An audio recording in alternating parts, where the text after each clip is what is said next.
Hey folks, johnfergusonsmart here.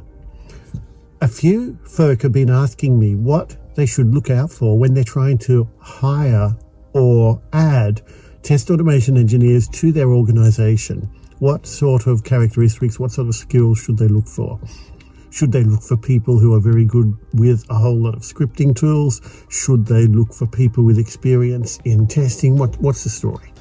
So the way I look at it, when you hire or when you internally hire, it's the same thing. You can train people internally. That works just fine if you know how to train them, if you can guide them in the right direction. Or if you can find external people and bring them on board, that's awesome as well. But what you want to look for is not simply the ability to list off a whole lot of tools, to list off a whole lot of fancy languages that they know, or to basically say they can write manual test scripts, because for a test automation engineer, the value add is not in automating manual test scripts. I know that can sound a little unintuitive, a little bit weird, where you're hiring a test automation engineer not to write manual test, not to automate manual test scripts. What's going on? Well, the trick is that the real added value of a test automation engineer is to improve your process, to make your development process go faster, go more smoothly, be more effective, be more help basically deliver software of higher quality sooner. That's really what you're after. And how do you do that? Well, you need to be able to be proactive. You need to be able to work with developers to help shift that testing effort left. And left shifting is not just getting the testers to review requirements or review user stories.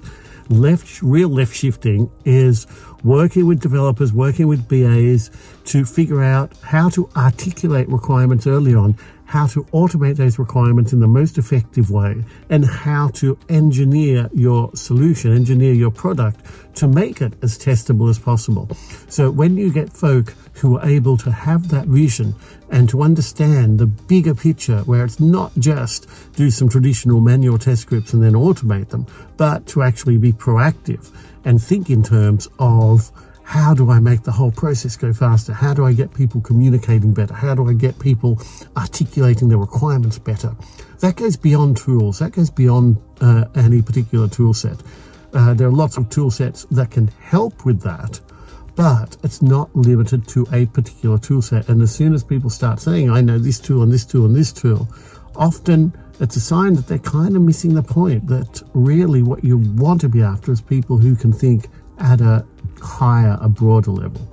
So if you're trying to get test automation engineers on board, make sure they are in that perspective of being a team player, of trying to expand the vision of the whole team, get the whole team working better.